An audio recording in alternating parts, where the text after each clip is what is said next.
semua, kembali lagi bersama saya Sanggani Pandukasya yang akan memberikan sedikit renungan, sedikit penjelasan tentang firman Tuhan.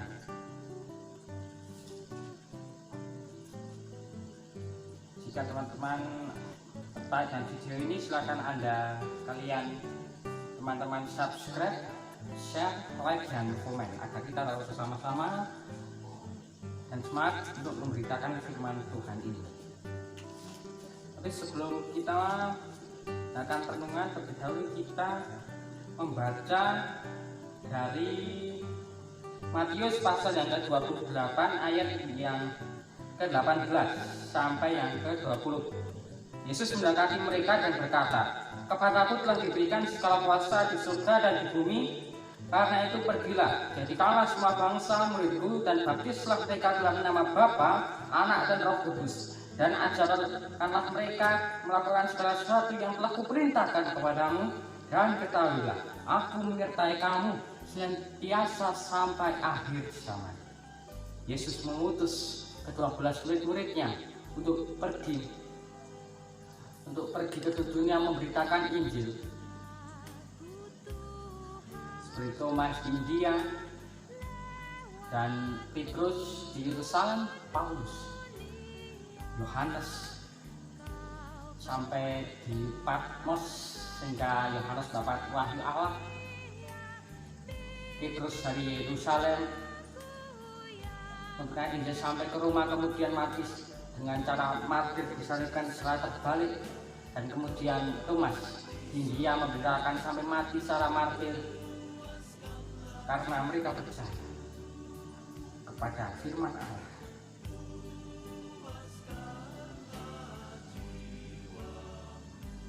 Sudah tidak asing lagi kita mendengarkan pengakuan imam rasuli.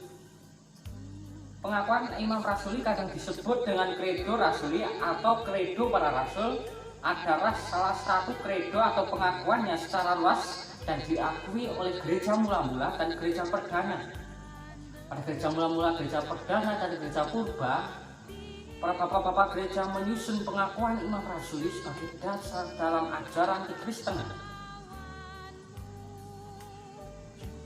Menurut Katekismus Heidelberg atau Katekismus dalam gereja Calvinis, pengakuan imam rasuli terbagi atas 3 bagian utama, yaitu pertama mengenal Allah Bapa dan pencipta kita, yang kedua mengenal Allah Anak yang menebus kita, yang ketiga mengenal Allah Roh Kudus, pengudusan bagi kita. Penyebutan paling awal dari ungkapan pengakuan imam rasuli atau kredo rasuli ini dicetuskan oleh bapak-bapak gereja seperti di lukisan ikon ini. Ikon ini menunjukkan tentang bapak gereja yang sudah berhasil menyusun pengakuan imam rasuli kemudian ditulis. Ini adalah sebagai simbol bahwa lukisan ini sebagai simbol bahwa pengakuan imam rasuli sudah ada sejak gereja purba. Pengakuan imam rasuli muncul dalam surat pada tahun 390 Masehi dalam sebuah sinode keuskupan di Milan dan mungkin telah dikaitkan dengan kepercayaan diterima secara luas pada abad yang keempat bahwa pengakuan imam rasuli ini mereka percaya zaman dahulu bapak gereja yang menyusun pengakuan imam rasuli percaya bahwa menulis pengakuan imam rasuli diilhami oleh Roh Kudus. Bukti historis konkret yang tertuat tentang kebenaran kredo ini adalah sepucuk surat dari Konsili Milano kepada Siricius yang berbunyi demikian. Siricius berkata, "Bila engkau tidak memuji ajaran-ajaran para imam, tidak pujian itu setidak-tidaknya diberikan kepada Symbolum Apostolorum yang selalu dilestarikan oleh gereja dan akan tetap dipertahankan agar tidak dilanggar." Kredo ini paling banyak digunakan dalam ibadah orang-orang Kristen di Barat, yaitu pengakuan imam rasuli. Pengakuan imam rasuli adalah rumusan dasar dalam gereja perdana yang dibuat berdasarkan amanat agung Yesus Kristus yang menjadikan segala bangsa muridnya, membaptiskan mereka dalam nama Bapa dan Putra dan Roh Kudus, seperti yang tertulis dalam Matius 28. ayat yang ke-18 sampai yang ke-20. Karena itu dari kredo ini kelihatan bahwa doktrin sentralnya adalah Tritunggal dan Allah Sang Pencipta.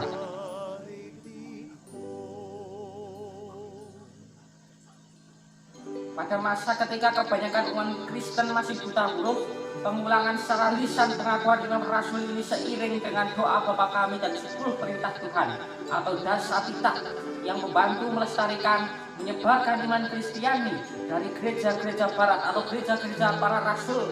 Pengakuan Imam Rasul tidak memiliki peran di gereja Ortodoks Timur. Pengakuan Imam Rasul ini mendapatkan peran dalam gereja barat.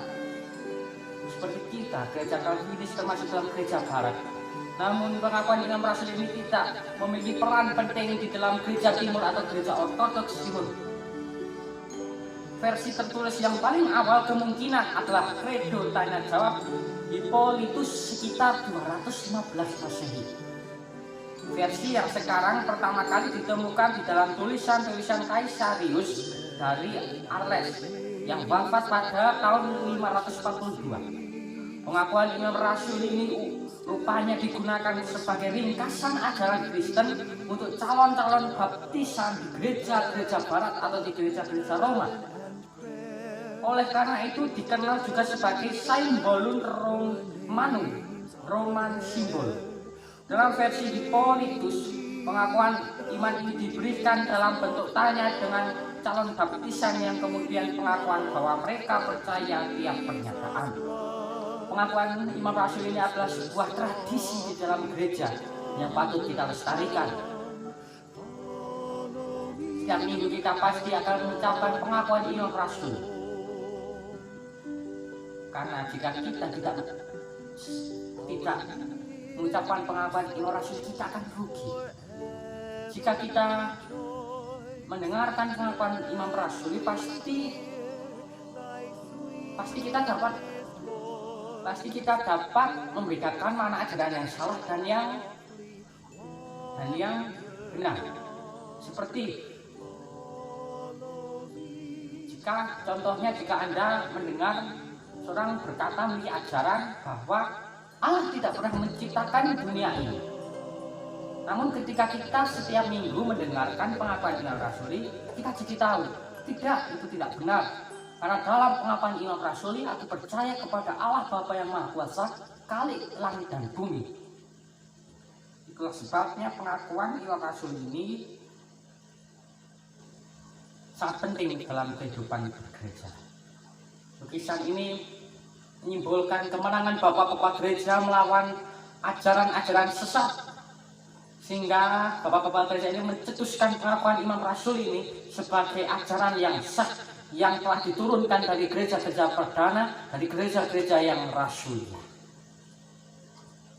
Semoga Tuhan selalu menjaga kita, selalu melindungi kita, dan memberkati kita, memberi roh hikmat agar kita dapat membedakan mana ajaran yang baik, mana ajaran yang salah. Yang terpenting adalah ajaran yang benar, ajaran yang rasuliah adalah ajaran yang mengikuti Alkitab, ajaran yang berdasarkan amanat Tuhan Yesus Kristus.